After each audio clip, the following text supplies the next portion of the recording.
Hey everybody, welcome back to Northernlion Plays Binding of Isaac Afterbirth Plus. Deep breaths. Sorry, I had to burp there. I resisted the urge to burp right into the microphone. You still might have heard a little bit. What do we think? Calm, cool, collected. What do you not do? Hit the space bar twice and use Plan C. CAQJ77KE. Very, very careful not to hit the space bar twice. It's of the utmost importance that we do not... And you might think that's a little, overly protective. Like, what are the odds that we'd hit the space bar twice? We did lose in that exact fashion to end our previous streak as the lost. So if you'll forgive me, I do find myself modestly concerned. Now, what we're going to do... This is going to seem ridiculous, but this is my new evolution, okay? Peeper's Eye, not that good. We're going to reroll until we get an amazing passive or any active. Goodbye, money equals power. I love you. Now, okay, we're safe. I can rest my thumb back on the spacebar where it belongs. It's not good. Like, Mom's bra is not what we want here, but at least it's, at least it means that we're not on the verge of oblivion. 2 Emperor cards. Are we on? It is an XL floor. We would prefer not to get a deal with the devil until we're able to maybe get over 3 Spirit Hearts. One moment. I have received a missed call on the telephone. Let me see. Sometimes these lead to voicemail-related situations. I really doubt it in this case. This strikes me as a scam call. Let me check. It's a landline. Does anyone else do this, by the way? Whenever they get a telephone call, I feel it's a very millennial thing to do. Whenever you get a telephone call from a number you don't know, the first thing I do is Google the telephone number.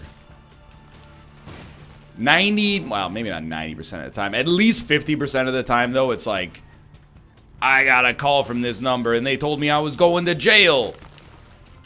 And then I go, okay, it's a spam call.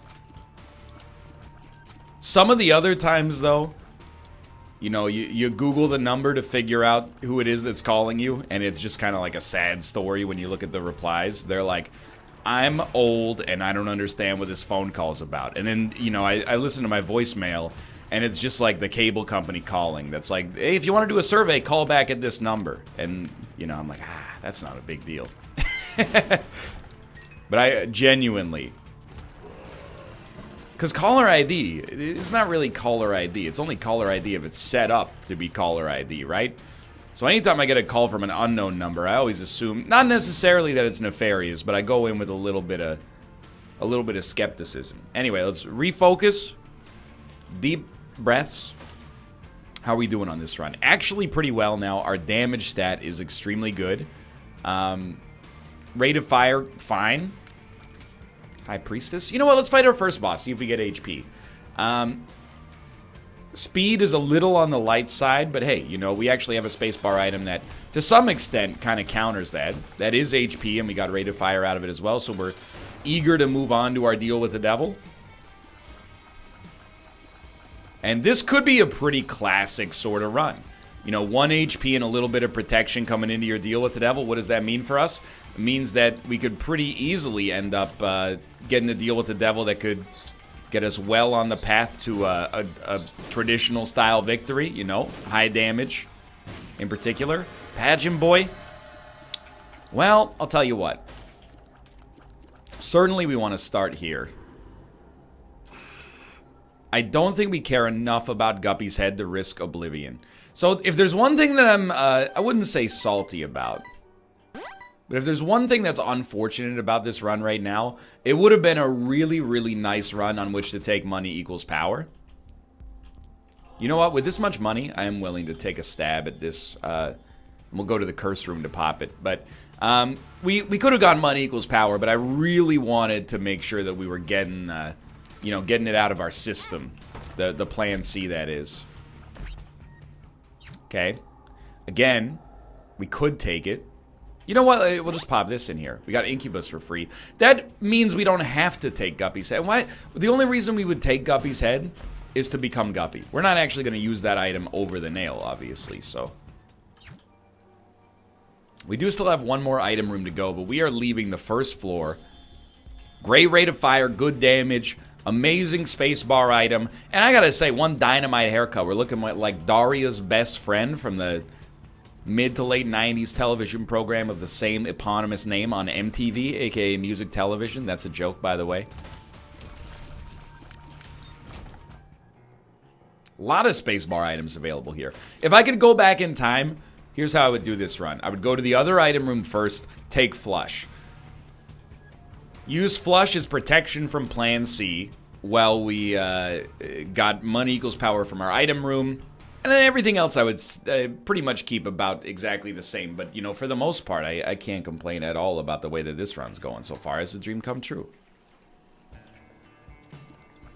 All that I'm annoyed about is the fact that I received a telephone message over the course of the game. I don't like to be called.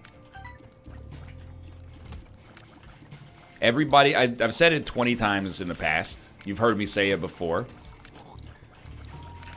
I find the telephone a bit of an antiquated method of communication, for one. But also, everybody who knows me that I would want to talk to knows not to call me. And as a result of this selection bias, I only get calls, not from people I don't want to talk to, but there's a lower chance. Like, sometimes I get a call, and it's from a business that I frequent, and it's like, hey, it's time for our once-a-year, meeting to talk about the way things are going. And I go, okay, thank you for the call. I'll reply to you within the next week. And then I don't, and they call me back, and they go, yo, bro, well, you said you were going to reply. And I go, oh, that's right, that's my bad. See, when I said that, I had good intentions, but then I never acted upon them. 90% of the other calls are you happy with your cable service? Or a robot voice in a foreign language telling me to go visit the Chinese consulate, lest I be arrested for some, I don't even know what the crime is. But it's everybody in Canada's getting these calls right now. I don't know, maybe in the United States as well. Maybe all over the world. Maybe we're all going to Chinese jail. In which case, I'll see you there. If we all go to jail together, can we promise that we'll just be cool about it? Like, I don't want any of the dominant sort of, like, you know, who's going to be the king of cell block D sort of stuff. I just kind of want to hang out in my cell, you know, catch up on some reading, if possible. You know, use it as an excuse to get into decent shape, hopefully, and, you know, do my time and then get out and come back to Canada. If they'll have me. I know this is ignorant. We talked about it on the NLSS once a couple of years ago, though. It's not meant to be offensively ignorant. It's more just like it's a what-if question that probably has an answer that I just don't know. But for real, it always seems like in jail, you know, at least in media, and, you know, to some of the extent, like documentary media as well, that in jail people are so concerned with, you know, who's got dominance over who's B, and so on like that. I kind of, you know, I would like to think that if I went to jail, I would want it to be like summer camp. Just a bunch of dudes, you know, we don't have any work to do. What are we going to do? Read some books from the library, play a bunch of dominoes. I don't know, maybe do a hunger strike because we're not getting enough riboflavin in our diets. And then, you know, when we leave, we'll all have some good memories. It'll make like a Wes Anderson film. I wish that I knew what I know now when I was younger. But I don't think that that's the way it goes most of the time. A lot of violence and what did you say about me? Give me your, you know, your galaxy cakes or whatever the heck that dish is called. So I have Belial, no brainer. I'm taking that 10 times out of 10. When we have enough HP to survive at least. And I think this run is well on its way to a pretty easy victory so far. But I do think that that's like, it's a naive version of being incarcerated. You know, it's like when people talk about jail and they're like, You know, when you go to jail, you get, I mean, free meals, you don't have to work, everything's provided for you, free healthcare. Like, this is a pretty good deal, right? I mean, is it a good deal? Because, like, you could just, like, go to jail if you wanted to. You know, I'm not suggesting, I'm just saying if that's really the way that you want to live your life, you know, you could do something that would get you put in jail. And then you could, you know, live in accordance with your own principles and stuff like that. But, you know, obviously the ability, or the inability, I should say, to do whatever you want at any given amount of time. That's a huge negative, you know, not seeing your family, getting out of touch with your entire community. The effects on your employability for, I don't know if I'd say the rest of your life, but at least until it gets, you know, purged from your record. Here in Canada, I think you get, it's like after 7 years, your record basically gets cleared, except in truly heinous circumstances. But anyway, don't quote me on that. I'm just saying, it's a naive vision of prison, I'm sure. It's just like, well, I'm in jail, but on the bright side, I get to, you know, read a lot of books. Probably instead, you're like, you know, soul-crushing sadness, you know, like, that's probably a big part of it. I don't know how much I would have to catch up on reading to make up for the existential sadness of being incarcerated for multiple years. I'm just saying. It's probably a little bit ignorant to say, why doesn't everybody just treat it like summer camp? What if it's a summer camp you're never getting out of, dude? Then it's like Lord of the friggin' Flies. I have to think about this. So, Rotten Baby's a no-brainer. Dare I suggest that we're actually maybe better off without taking Mom's knife? And there's no hard feelings there. Sincerely. I actually think this might be one of those rare situations where because we have Incubus and because we have Eye of Belial, our damage output actually benefits from a non-Mom's knife sort of circumstance. Full stop. I would love speed. I would love the ability to fly. I will use our myriad consumables to get around the floor just a little bit faster.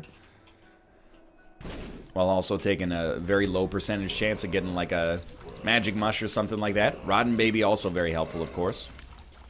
Now, there is a little, and we haven't, I mean, 100% decided not to take Mom's knife yet. It could happen. But there is one little nagging sort of concern that I have, which is our damage stat is not that good. It doesn't matter right now, and it might not matter in the future, but Mom's knife is probably the best item at the game, maybe up there with like Ipecac, at turning a relatively unimpressive damage stat into a really, really strong run. So, you know, the nail, it helps a little bit, sort of, but we are a little bit, we're under the weather relative to where we'd like to be in terms of our actual, the D part of DPS. Little Gertie doesn't help out too much. Let's see what we got going on in here. I think it's worth taking a look at least. Oh, Lord. And if things get tough, just bounce, dude. If life gives you lemons, just say screw the lemons and bail.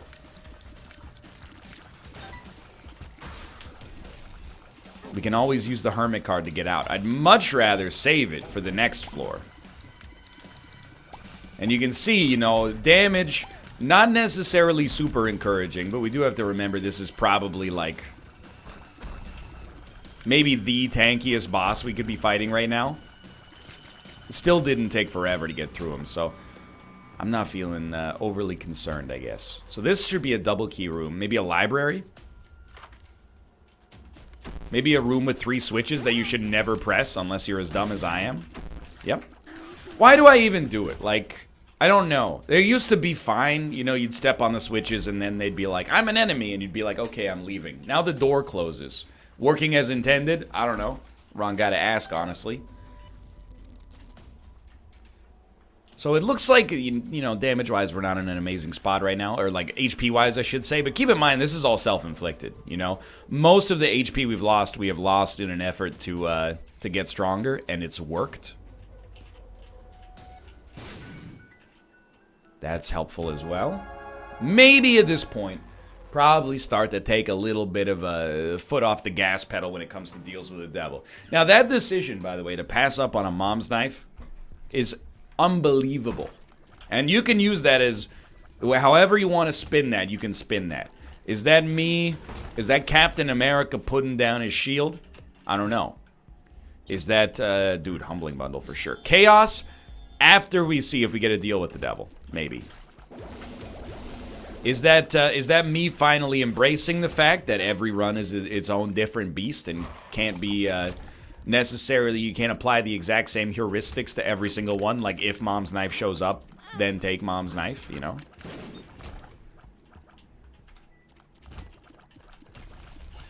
Or you could say maybe this is NL abandoning his former way of life. This is NL saying, you know, I don't need the Zane anymore, even though that would be a little bit disingenuous in my opinion because Mom's Knife is not a zany item. Anyway, see if we beat the odds, get a deal with the devil.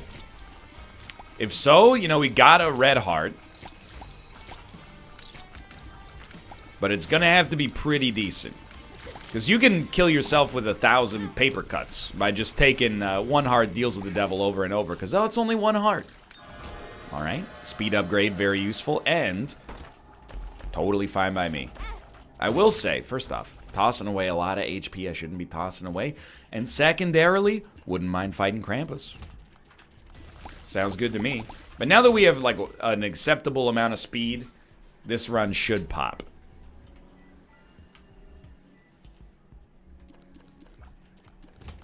You know, like Europop by Eiffel 65. Or that song Pop by NSYNC. Sometimes I think back to the way,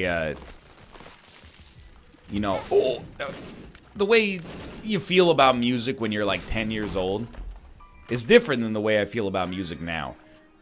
When I was like 10, and so, well, maybe 11 or 12, NSYNC, the Backstreet Boys were huge, right? I had never heard the song Pop by NSYNC, which I think I had heard now. It was like, pop, you can. I don't know any of the lyrics, right? But anyway, I had never heard it.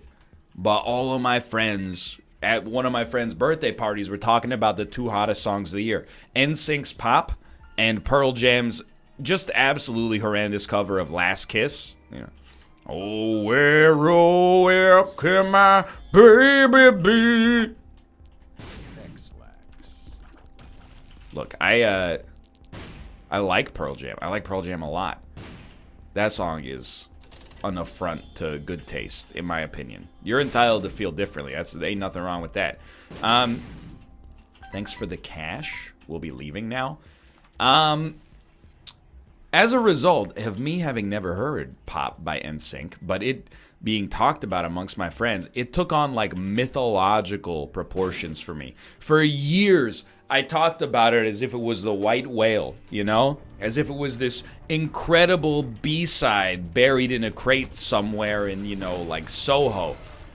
Instead of what it actually was, which is like NSYNC's 8th best song. I don't get that way about music anymore. And I think it's a good thing. I think it allows for a more unbiased look at it. But I remember, like, probably the last album I ever did that for. I don't know, maybe In Rainbows by Radiohead was pretty close. I was like, I'm taking this class off to listen to this album. Then there was, the year before that, Modest Mouse's We Were Dead Before the Ship Even Sank released. And I was like, I gotta go. I was hanging out with my friends. I'm like, I gotta go listen to this album. And then I listened to it and I was like, it's a masterpiece. And then I woke up the next day and listened to it and I was like, it's alright. And that's the origin story of the supervillain you see in front of you today. This run feels weird. It doesn't feel like we're on Necropolis 2. Wow, it's just awful. It feels like we're on Necropolis 1. Which is not a market decision. Or market difference, I should say. But it's enough to, you know, just have me thinking, why? Why am I feeling that? I don't know the answer to that question either. Will we do boss rush? No, but I'll make it. And I'd love to teleport out. We really just need to not play so badly. And I know that seems like a a bit of a catch-all statement. And it is, but like... This run is great as long as I can stop throwing a monkey wrench into it. We also would love to get a raw damage increase. That's like the single biggest improvement I think that we could stand to make. With Chaos, you never know where like these awesome items are going to show up, right? The shop is an incredibly likely location. Maybe the most likely location, now that I think about it. But like a damage upgrade helps us. It helps Incubus. Every damage upgrade is basically doubled as a result of Incubus. And then beyond that, it also helps Eye of Belial, and it also helps Rotten Baby, which is basically just a homing good shot. So like that would kick us into high gear. Now the Tower card, on the other hand, doesn't kick us into high gear at all. It's a slap in the face, basically. Yeah, please stop getting hit. Okay, I think we definitely want the Euthanasia item.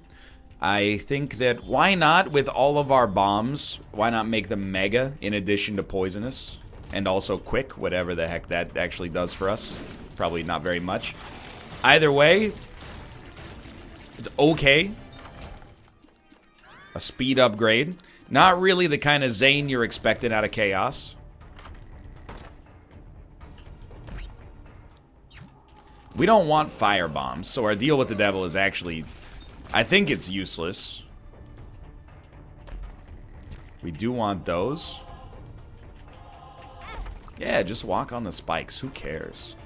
I mean, we turned a profit on it, but you shouldn't be stepping on the spikes. I'm playing down to the level of the game right now. What does that mean? It means I shouldn't be playing this badly, but because the run's easy, I find myself making maybe some decisions that are on the reckless side of normal. So, yeah, short of an amazing, like, 10 out of 10 deal with the... Or not deal with the devil, because we already saw it, but a 10 out of 10 boss rush or a teleport card dropping, we're not going to be interested. The run's still incredible, and the nail was definitely the right choice. And I'll tell you what, I don't really care how we get to where we want to go. You know, as long as it turns out to be a dub, at the end of the day, if we're scrimping and saving or if we're balling out of control, I want two things. I want the win, and I want to play well to get to that win. Are we playing well today? Well, you know, ask me at the end of the run. There's still time. Disastrous. Well, not disastrous.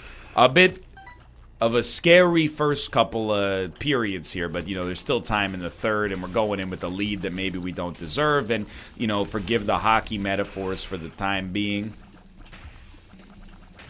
Dude, you are tanky.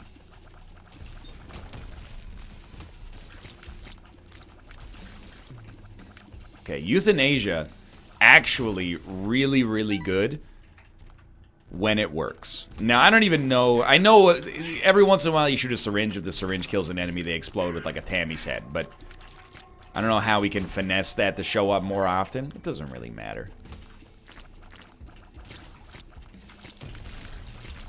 You know what? It's hard to describe in like real terms. This run just feels like loose to me right now. I think there's a couple of reasons. High speed. High rate of fire, relative, well, maybe about average rate of fire for now, if we're being honest. But Incubus doubles the shots. A lot of our shots miss. There's a lot of stuff on the screen, and the shots aren't doing that much damage. That's what has it feeling loose to me. You know, a tight run is like Ipecac, you shoot a shot, it kills an enemy. You wait 3 seconds, you shoot a shot, it kills an enemy. Okay, Holy Mantle helps out a great deal.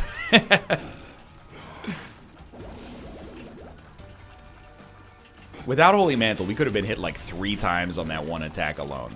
It doesn't have me feeling too good about my skill right now. But anyway. The single biggest thing is still damage, but dude, Holy Mantle means that we cannot be stopped. Also, the ability to fly would be pretty nice. Anyway, what's my plan for the rest of the day? Well, thank you for asking. It's a Wednesday. Canada's quarterfinal match is in an hour and 45 minutes. I gave those tickets to my parents. Well, I mean, I didn't give them. We had split on the cost of the event to begin with, so I was like, you take that one. And if they make it to the semis, then I'll snag those off you, without a doubt. But, you know, I'm going to do the NLSS and keep the score up on my right-hand monitor, and then later tonight I'm going to go see the Russia versus Slovakia game, and I got to be honest, I've become what I've hated. I'm rooting for the underdog in every single circumstance, but I always say rooting for the underdog, I don't support it, and here's why.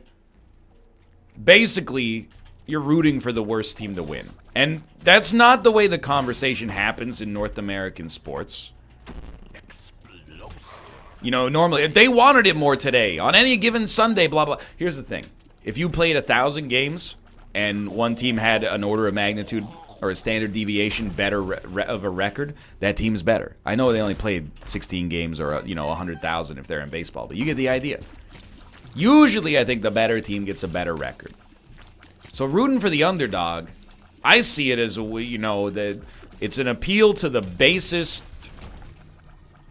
idea or ideal in all of us, which is, hey, the team that's worse, I would like to see them win.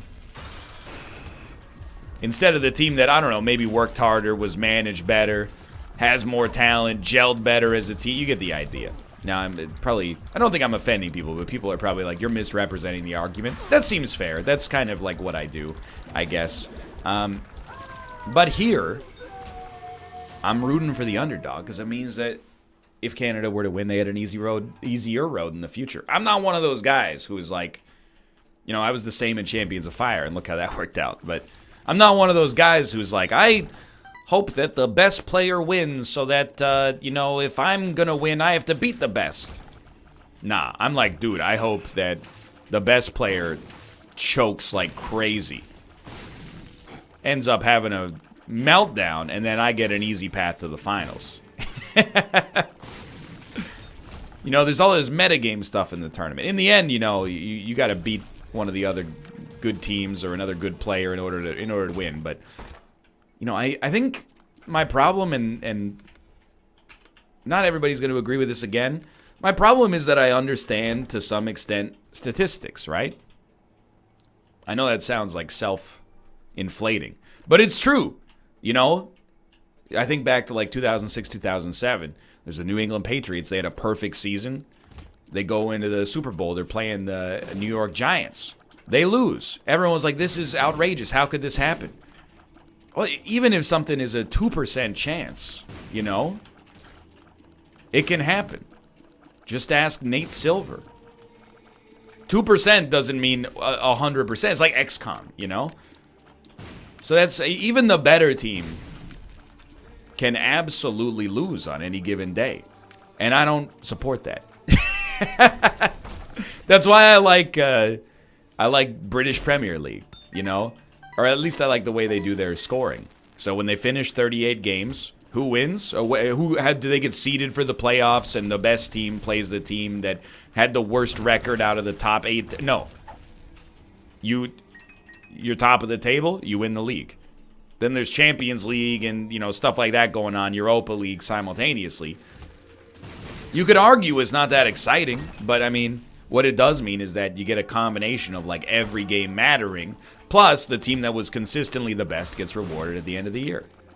I like that style. I can't deny there's an inherent excitement in the NHL playoffs, and if you're rooting for the team that's the underdog, you'd much rather have it be that way than just have them not win as a result of, you know, the regular season being worse. But I'm a regular season type of guy, personally.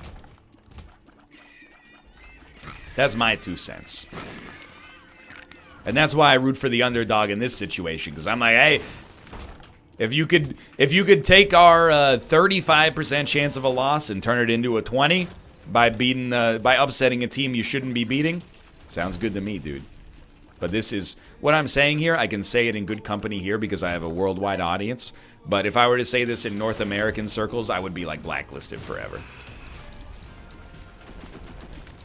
And they're not necessarily wrong, you know, it's just a matter of opinion. But most people's ideal of how to do a playoff series is like, one game, man. Leave it all out on the field. Whoever wants it more, they get it.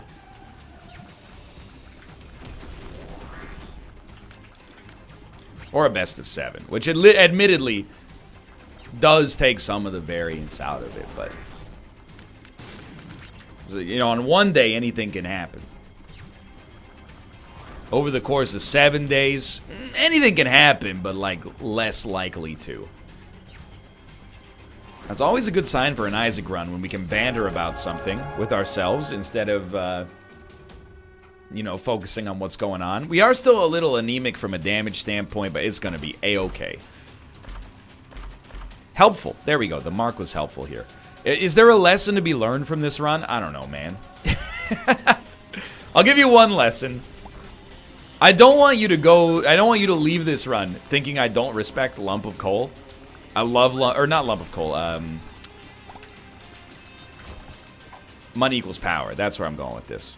I don't want you to leave this run being like, NL really disrespected Money Equals Power. The only reason I disrespected it is because we had Plan C, and I felt like we really needed a spacebar item. This run goes from what it is right now, which is probably like a 7, 7.5, to maybe even like a legitimate 10, if we take Money Equals Power and find a different means to get rid of Plan C. So, you know, there's one actionable piece of advice right there. But, I don't know, I can't really say that it was bad to get rid of Plan C as early as possible. Because, I mean, here we are with a comfortable win. I'm not saying getting rid of Plan C really earned us that much, but, you know, it could have taken a lot away from us if it had gone terribly wrong, you know? So I'm feeling sensible. Feeling like we handled this mostly in the right fashion. Our bombs are going to be pretty nice for us. Getting ready for the NLSS a little later, trying to get the banter muscles worked up. Oh, we got Sad Bombs and Pentagram. And Leviathan. Oh, Lord. All right, now we have, like, legitimate, maybe 8.5 out of 10 statuses, but close to the end. Hey, Rodden Baby, I'm not sure if you noticed there was an enemy there. Not sure why it took so long to land your shots, but I'm telling you, it's one of the great mysteries of Isaac. Why is the fly AI from Rodden Baby so bad when Mr. Meeseeks will hone in on an enemy from across the freaking map?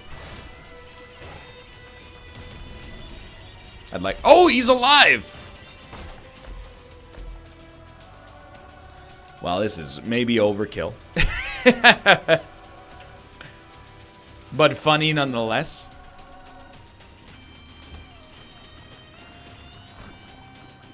You know, I didn't want to do it. You made me do it. I totally forgot we had scatter bombs. Or not scatter, spider bombs. So go ahead. Infest these dudes. Or, you know, as Tina Turner would say, it's simply infest. There's no secondary punchline there. All you gotta do is infest. All you gotta do is place a bomb. Place a bomb and then you'll get an infest. See, I mean, I told you. There is no secondary punchline. You didn't believe me, and now look where that's gotten us. Alright, easy wins. 26 in a row. And I do want to say, we passed up on Mommy Knife in this one. And yet, here we are, sitting pretty at 26 wins. For now, thanks for watching. I hope you guys have enjoyed the episode. If you did, click the like button. It helps a great deal. Of course, subscribe if you want to see more in the future. For now, thanks for watching. Follow me on Twitch, twitch.tv/Northernlion if you want to watch the NLSS later today. Apart from that, thanks for watching. I'll see you next time. See ya!